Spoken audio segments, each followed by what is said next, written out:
Ashhadu anna Muhammadan Rasulullah. It is obvious. You know that a small habit like cigarette smoking among a small nation can be removed permanently only by a powerful ruler with great effort. The doctors declare endless harms of cigarette smoking. Experts announce about this.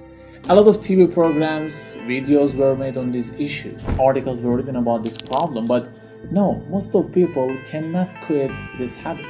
Approximately 1 billion people are still cigarette addicted in the world.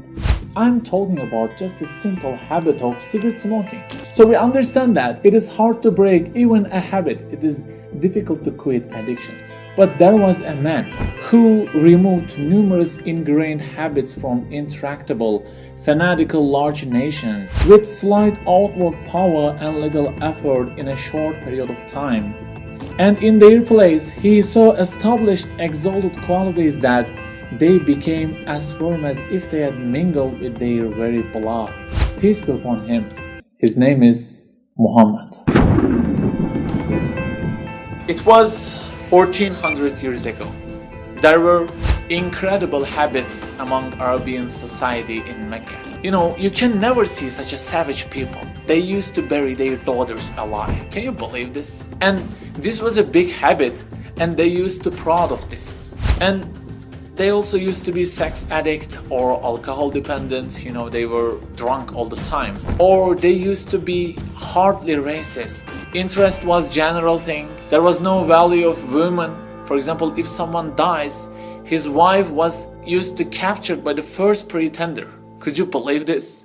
And it goes like this. I mean, there were incredible habits, and the tribes of Arabian people, the tribes of Arabian society were the most savage people at that times. And then Prophet Muhammad, peace be upon him, came. He was illiterate. You know, he didn't know how to read or write. He had not graduated any psychology school. He had not studied any sociology department of any university, you know. And he also had not read any philosophy book. But he started to talk about something, you know, something dangerous. He started to bring new message to people, but these messages were really dangerous for him. And he didn't have any power though.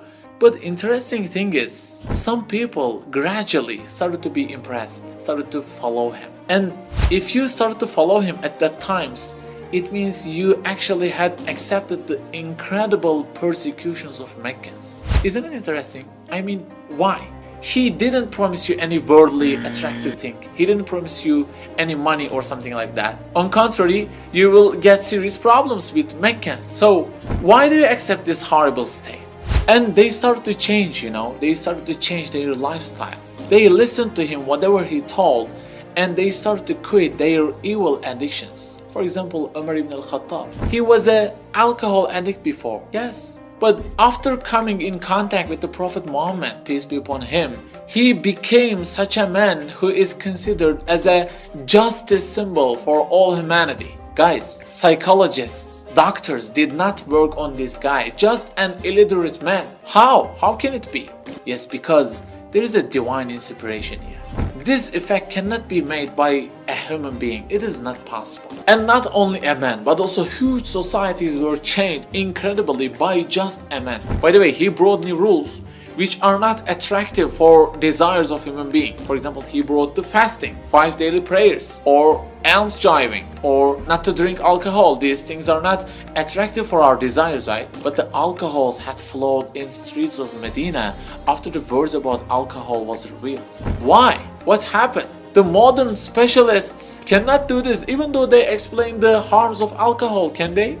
And after Islam, 80% of these people left Arabia and went all around the world to teach people. And they were thousands, you know. You cannot see such a fast growth. And all ashab, all the companions of Prophet Muhammad, peace be upon him, have become role models for the Muslims for 1400 years. But these guys were extremely savage before Muhammad, peace be upon him.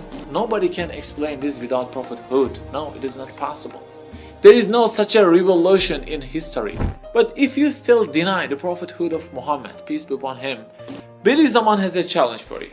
He says, we present the Arabian Peninsula as a challenge to those who refuse to see the testimony of the blessed age of the Prophet. Let them each take 100 philosophers. Go there and strive for 100 years. Would they be able to carry out in the time 100 of what he achieved in a year? Sciences have reached high levels, right? We have science of psychology, science of sociology. We have specialists, right? Okay then, take a specialist group of sociology and take a specialist group of psychology and philosophers and go to Arabia and work on for 100 years and try to make some changes, you know? For example, bring a new religion, new rules, and make people to conform to you through your modern books. Would they be able to do this? Obviously not possible.